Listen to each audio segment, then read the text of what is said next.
Alright, as mentioned, it's time to go back to Kerwan, the planet that houses Metropolis. So, hoping that we can get there before Nefarious attacks.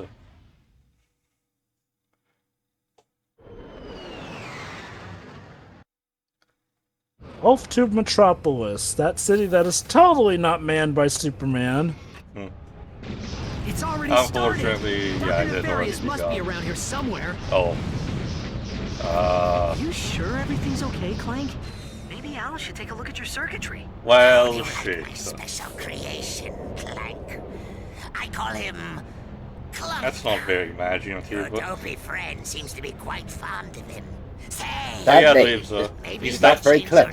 instead of having, you know, brainwashing Clank, Nefarious just decided to create a clone of him. Again, knowing what we will learn in a cracking time, this in hindsight feels a bit weird.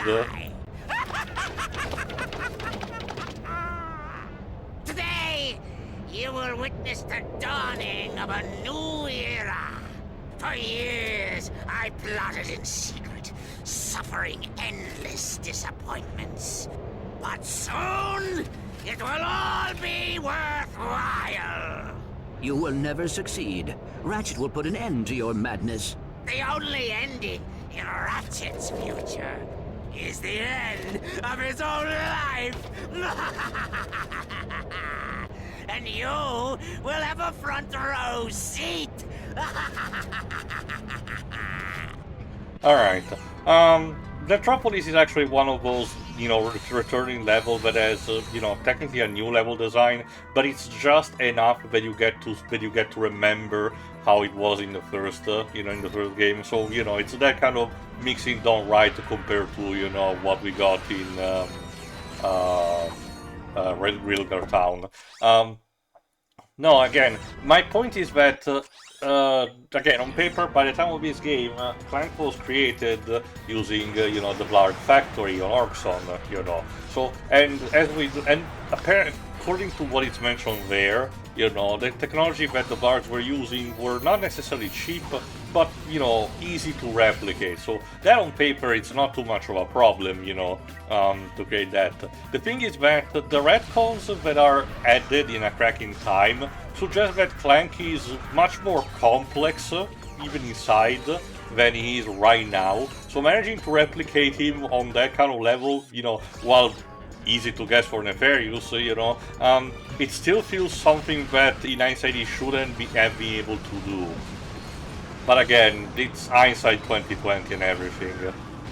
You know, seeing Dr. Nefarious here makes me think, damn, what went wrong in Qwark's life that he ended up becoming medieval robots? Anyway, yeah, the Thyrranoids are back for this assault, and this is kinda crucial because, as Nefarious said in the cutscene, he has plans to do a bit of theatricality while he's here. So that's what we'll have to see.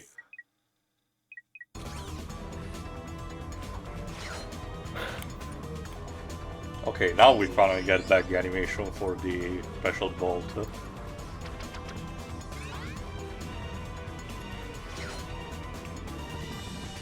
Needless to say, the Thyrranoids here are, you know, possibly the strongest they have been so far, so as you can see, even with the amount of nanotech that I have, it's still not a cakewalk. I mean, you know, given what Nefarious could have done, it's surprising that he doesn't just turn the Clank clone into like a bomb that he could just detonate off to kill Ratchet, since he's literally carrying him on his back. As mentioned, and as noted a couple of times, Nefarious is old school James Bond type of villain, which means, you know, desiring to kill the target in a very specific way so it can, you know, it can feel his ego, you know, and this basically comes to a detriment. So, true. If I recall correctly, there's even a game that lampshades that too. Pretty well, yeah, pretty much. But in general, the appearances, you know, lean to that. I think he even mentions there's like a villain rule book or something in one of the future titles. Don't quote me on that. Anyway, we got the trophy for Scrunch. We forgot the monkey companion that stuck with us since Florana. However, this is the moment, if I recall correctly, where Nefarious wants to act his plan. It is time, Lawrence. Time to unveil the true future of this galaxy. The future I have chosen! Oh, sorry. Did you say something, sir? The activation device! Now! Behold the final Alright, chapter let's see of what this the galaxy's Biobliterator can do. The Age of Robots! You Huh? What the fuck am I looking at?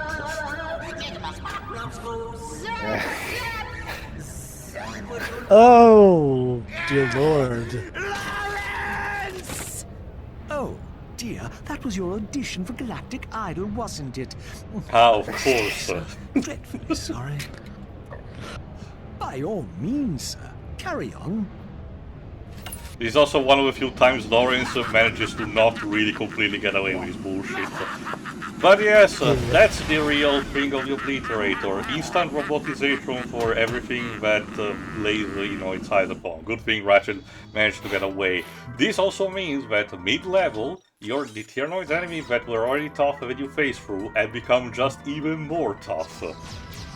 I think it's implied that if you're in a building, you'll get shielded from it, and that's why Ratchet didn't get roboticized. Well, he was showcased in the cutscene that he immediately ducked for cover, before he could be invested, so... Still, again, this being bad because that means the Biobliterator can just, instantly roboticize everything that gets in its path. So, and not just that, but the war has basically escalated even more by the fact that the Thyrranoids have become more resilient. This will also be a part later on, because later on we will get even more stealth sequence where we need to use the holo-guys, except the holo-guys does not take into account the robotization, and as a result, these sections will be more difficult because we will have to explain, why we're still not roboticized. Again, it's kind of neat as a gameplay evolution to justify the difficulty spiking. Yes, I was gonna say, I was gonna say, for a second I thought his plot was gonna be, I'm going to show them my audition tape, and the whole world will be so terrified they'll surrender just to get me to stop the tape. How diabolical. So what you're saying is he's going off of that Carrie Fisher mentality, where she would keep a copy of Star Wars The Holiday Special whenever she wanted people to leave her house. Pretty much. Yeah, pretty much. I wonder if George ever resented the fact that she kept a copy. Or the fact Since, that... I wonder if that copy's still around. Yeah, again, it must have been kept by the family or her estate, after her sadly passing away. The shame it wasn't donated to Disney. It would have been hilarious to finally have a proper, HD negative of that. I'll be honest, part of me wonders if Disney just didn't even bother to touch it, since they probably could get the negatives if they really wanted to. There are several factors to consider, the TV stuff, which, again, I don't even know if there are rights issues for that specific, but I don't think so, considering, the copyright of the IP has precedence, ideally. But there's also the stuff that, well, it was already cringe in the main, back when the special came out, but it hasn't even aged for the better, like the cooking segment, because, let's not forget the fact that Harvey Korman is in a very poor drag and in blackface for that, so... Not quite blackface, they tanned it, but yeah, it's not. Look, nobody's makeup was great in that, especially Luke's. Oh boy. And remember, Carrie Fisher was apparently high during that entire special too. So that's Luke it. Luke looked like a Ken doll. Carrie Fisher was high. Harrison Ford was bored. The only one is when Gova mentioned that had a good time was actually the actress who played Lumpy, Chewbacca's son. So the thing is, I think Arthur also had fun. That is true. We did mention also that she also took her role because her kids actually wanted, her to be in that. So good sport on her. Arthur was a very professional actress. Even if she was in a shitty production, she would just, not whatever. It's just my job. I'm gonna do it. I guess one could argue that was the mentality for all the guest stars they got for that holiday special. Alright, we're about to finally confront Nefarious, so let's see if Ratchet manages to get the memo about what has been happening. Look, Clank, it's Dr. Nefarious and that butler guy. And they've got Clank. They're Wait a minute. holding you prisoner. How about that? I guess I should be feeling pretty Yeah, no stupid kidding. right now. I don't suppose there's any chance he's the evil Clank. Oh, who's that? Yeah. Yeah. Didn't think so. Quick learner, aren't you? I've been laughing so hard today, my sides ache.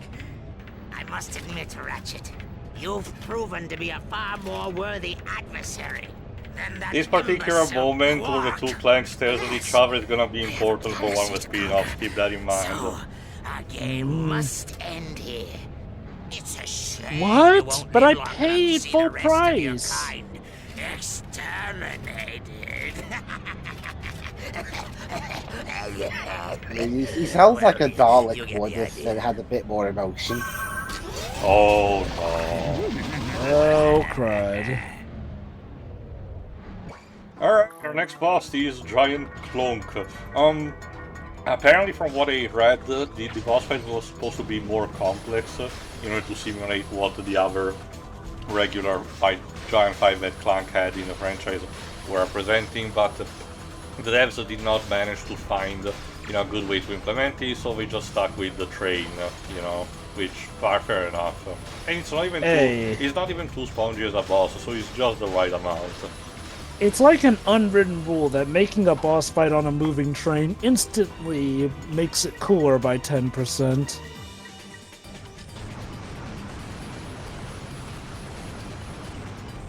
There you go, halfway through you even get I'm not second cabin, but you can actually use the ability. Mm-hmm.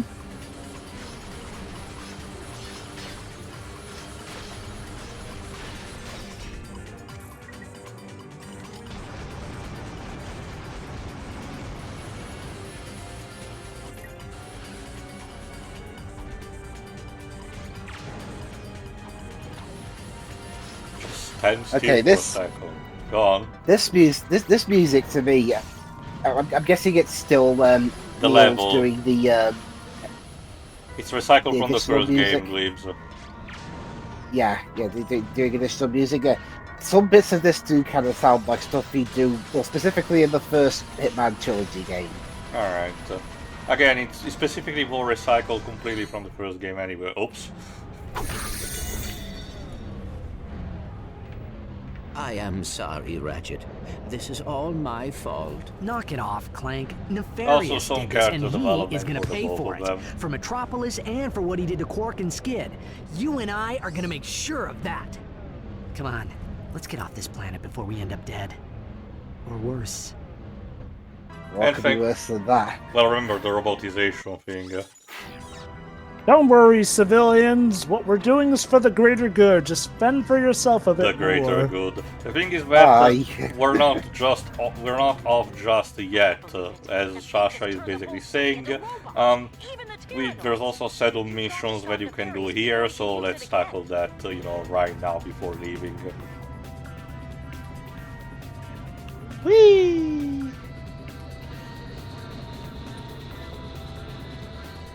Who drives these taxis? They're AI, piloted, as you can see. Probably robots too. Again, it's that kind of weird line between, subservience, and conscience. Mm-hmm. Again, the mission... Going back to chapter 1, I see. Again, I had to choose just a set of ones to use for, for the thieving, and I was like, yeah, let's use this one. The set of missions for Metropolis are fine. Most of them tend to use the spaceships, and we are way less on foot for obvious reason, and I think it works out for the better. It reminds me a bit of a couple of mini games that you get in the speedways from Spyro 2 onward, where you either command Spyro or Hunter. you know, on a vehicle, flying on a vehicle. Anyway, you were saying, Pedro? I will argue that B. Arthur was the only celebrity guest in that was actually trying. To be honest, I mean, with you. I guess Art Harvey Carney. Korman, I guess Art Carney was trying, but he just wasn't working with his delivery. You know. And I'll say this, Harvey Korman sure seemed like he was trying, bless his heart. He humiliated himself for that role 3 times over. Yeah. Okay. He was fine in the BR for short, but... Well, he was kind of a creep, so I would argue not. Oh god, right. He was the most Was he the one that subdued. dragged through a volcano on his head? Yes, and tried Yes. to hit on B. Arthur even when she clearly told him no. Thanks again, Sarge. Me and the guys wanted to get you something to say thanks for saving our butts all over the galaxy. Everybody chipped in. We got you this There we go, that's how we Map-O-Matic. get an automatic. Oh, you guys are the best. I think it's also... No, okay, it's not the last time when we get the missions from the Galactic Rangers. There's gonna be another one on Aridia a couple of parts from now. But yeah, no, seriously, even in its first year, Star Wars cranked out a ton of toys. Like, Yeah, again, how did they... the speculation that people have was when it started with Shadows of the Empire on the N64. No, not really. From the very beginning. That was the thing that Spaceball was parodying, you know, with the merchandising gag. Wasn't that well, the funniest thing of that wasn't that didn't literally all the merchandising profits go to Lucasfilm because Fox gave them away? Yeah. That was the deal, I think, because Fox, I think at the time, were not confident that the movie would And do did as not well. have, there wasn't much, you know, the concept of merchandising at that point. Anyway, let's return to the Starship Phoenix in order to discuss with Sasha what to do. Just hours ago, Biobliterators devastated Metropolis. The devices have since disappeared, and their current location is unknown. Galactic citizens are in a They state have of hysteria, unfortunately reacting turned to our news that cities Dr. into the Nefarious red is planning sky era of identical attacks across the TMNT. galaxy. I mean, at least we We're have an live from awesome planet theme song. Marcadia with the Galactic President. Mr. President, how will the attack on Three Metropolis guesses affect your on what the chances for joke is re-election with the this fall? president to this I'm situation. glad you asked, Darla. Our demographic research indicates that robots will make up 100% of the galactic population by this time They're next parodying week. Bill Of course, Clinton's that's great news for triangulation my strategy re-election with his campaign election. Because, as you know, I'm half Yeah. robot myself. Mind you, he did not go as far as to say, "Oh, by the way, my fellow Americans, I'm actually acting like part the Native Ferris has already American," won. but Maybe he did has. do If his we don't best to find those appeal to all Biobliterators sides soon, of the We're all aisle. gonna be robots. Not that there's anything wrong with that. Wait a second. Before the Star Cruiser blew up, didn't Qwark say he was trying to find something? Yeah. It's a long shot, but I guess it's worth a try. Could The cruiser Qwark went have down on Planet actually Delta. been We'll go check onto out the crash something site. for Maybe we can once? find what Qwark was looking for. Well, as Ratchet, I think he will discuss later on. He's just, you know, pondering his options because, you know, with Qwark you have to expect everything. Alright, see if we can get the new armor. Yes, the Aegis Mark V, which is one of the covers of the game. You can tell that it's glowy shiny because it's green. Lots of green. Get it? Because Halo was a thing at the time. And boy, did that take the world by storm. But hey, Duke Nukem told me that power armor is for pussies. You know, Duke Nukem Forever has to be one of the most pure examples of something that was considered awesome just outright aging out of its skull. Thank Randy and his goons, because that's Gearbox imprinting on it. And like, let me put it like this. By the 2000s, it would have been dated. But no, that thing came out in like... 2011, 2010, 2011, Yes, I forgot this it came out. year. It came out in the 2010s when it wasn't just dated, it was a flipping laughingstock. And mind you, far be it from me to say that nothing can make its return after like over decades. No. Arguably Duke Nukem could. But it would have had to be about him adapting to how things are different, which I can't believe I'm saying this. It should have taken, well, okay, obviously that wasn't a thing there, but the Battletoads game had a better idea of how to bring an old school IP into the present. You're thinking too far wide. Again, 5 years after Duke Nukem Forever, Doom 2016 arrived and basically once again told, you know, everything that needs to be told about shooters being fun again. Hell, I don't really. Again, there are a lot of similarities, including the execution kills. Duke Nukem had those, but Gearbox got the idea completely wrong in how to execute them. I'm not sure I'd consider Doom the best comparison because Doom didn't really have to change anything about its style tone, just pretty much bring it into HD. No, not really. The speed. Okay, you have to remember the last game before 2016 was Doom 3, which was a reinvention of the franchise into a survival horror, which was low methodical. Everything was more grimy and realistic, and they tried to have a plot which was more laughable than anything. And the earlier teasers for what eventually would become Doom 2016 showed that they were trying to potentially consider, getting the aping up the COD tropes, the Call of Duty tropes, heavy focus on squad-based, heavily, emphasis on militarization, grittiness, and, super seriousness, which, and yes, 2016 is still a very serious plot, but it has that extra edge of almost self-awareness without having to be too on the nose, which works just enough. But even on a gameplay level, it's a return to form to the first two games, except by having a 3D environment, with different kind of, altitude and, longitude. It's basically like a theme park where you just jump around, and find better ways to deal with each enemy. Again, it's still very different and, a complete reinvention of the franchise, to adapt it to modern times.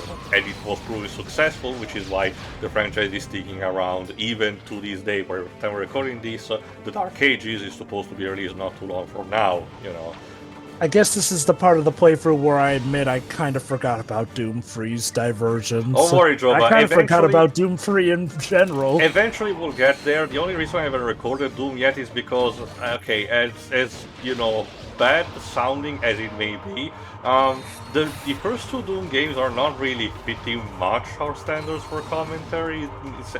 I get what you mean. There's like little to no story. There's like little to no story, and the gameplay is, again, while good, good to be played on our own. It works better on a review format, like obviously the legendary videos of people like CB11, those work very well in order to be concise and talk about what the game is about, what is in each level, without having to drag it too much. But for a commentary purposes, I don't know. Doom 3 fits much more because there's more emphasis on the plot, there's a relatively slow pace, and there's something new to talk about. It's kind of like a bit of Dead Space, Maybe we should do a quick look at Doom 1 and 2 since they're technically the lead up to 3 and also... I'll think of something, there is stuff If anything to emphasize to the audience what Doom 3 got wrong, anyway. Mm-hmm. Hey, it's an escape pod. It must have come from the Star Cruiser. And look! Footprints! Someone else made it off that ship alive. Wait for we it. must have just missed them. This pocket crotchetizer is still warm. Ew. A call was recently made warm. using the pod's emergency communicator. There is a recording. Supernova taxi. I need a cab to come get me right away. Whoa, this must be my lucky day. So where can I pick you up, sweet cheeks? I'm on planet Zeldrin. Just look for the gigantic wrecked Star Cruiser. You can't miss it. Wrecked Star Cruiser, huh? You sound like a girl who knows how to party. What say you and me go to the cyber disco later on? Watch it, buddy. I mean, don't get fresh with me. Sorry, lady. I couldn't help myself. I wonder who voices the cab driver. Maybe Steve Blum? This is something I threw together. Also, you're supposed to occur in years. So he knew. I'll tell you that when you get it. And if you keep this quiet, there's another 5 volts in it for you. What a steal. Oh, one more thing. You happen to have a spare charge pack for this thing? P20 crotchetizer, huh? This gets better every second. Oh my god. I should have the known. stuff this game did. Clank. Sister? Huh? No, that he's still alive. That was Qwark. Oh. Now it's Clank's turn. But why did he not report back to the Phoenix? Because he wants us to think he's dead. I don't like it, Clank. Until Yeah, we know this what Qwark is up needs to we be should keep this quiet. tackled, you know, If the Q-Force finds out quietly. that Qwark ran out on us, It feels they like might there's lose hope. barely anyone we I can trust understand. these days. It's I do basically not like having it, the kind of a Darkest I Hour understand. moment where, you know, it seems that Qwark sacrificed Mario not Hey, being, you what's he know, got there? the most It is a optimal. data Oh, disk. a data disk. Qwark must have taken it from the Star Cruiser. And Nefarious That must seems be to what he be went one back step for. close to Let's get back victory to the with no way Phoenix of and decode stopping it. him. So Yeah, that's the thing. Despite how comedic a villain he is, Nefarious... Okay, Nefarious is like Dr. Draken on Kim Possible. He's the most recurring villain, but seems to be the silliest, but he is arguably the most dangerous because of how unpredictable And he in can case be. you're wondering if he has the power to back up his word, when we get to his inevitable boss fight, oh yes, yes he does. I mean, the fact that he has the toughest boss fight in Qwark's minigame already gives you a hint that, yeah, all his talk is not just for show.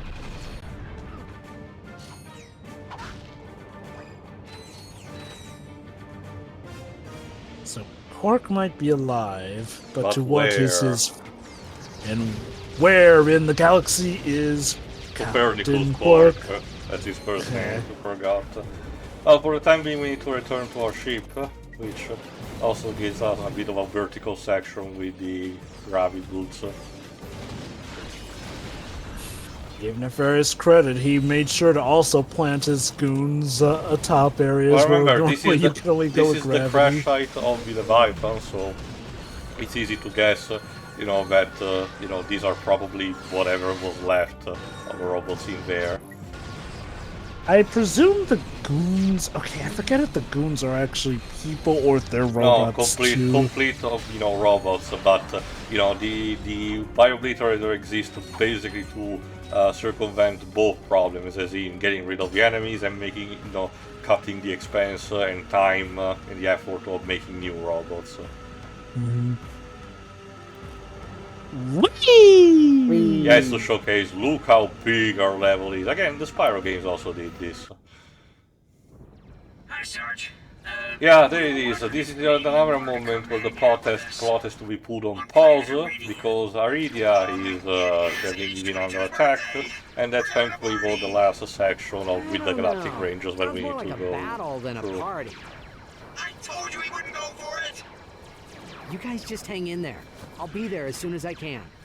Also, kind of ironic that we still have robots helping us fight the cause against other robots. There is an argument to be made that, you know, Nefarious, you know, Mad Crusade has potential parallels to real-world stuff, and like I said, you don't really have to think too deep into it. This is not Detroit Become Human, you know.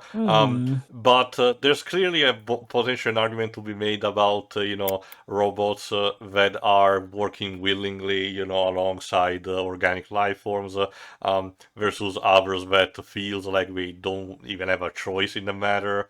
Again, there is an attempt at a discussion, but considering this is first and foremost more of a comedy-based series, they just talk about it the amount of times is enough to make it serious without having it extra, you know, way too bleak. So I appreciate it also for that. Anyway, yeah, that's fair and fine. And hey, it at least shows that, you know, robots don't have a black and white mentality. You can have some who appreciate the balance, but don't necessarily want everyone to get turned into robots. Anyway, tune in for the next part where we go to Aridia to have the last section with the Galactic Rangers. See ya. See ya. Bye.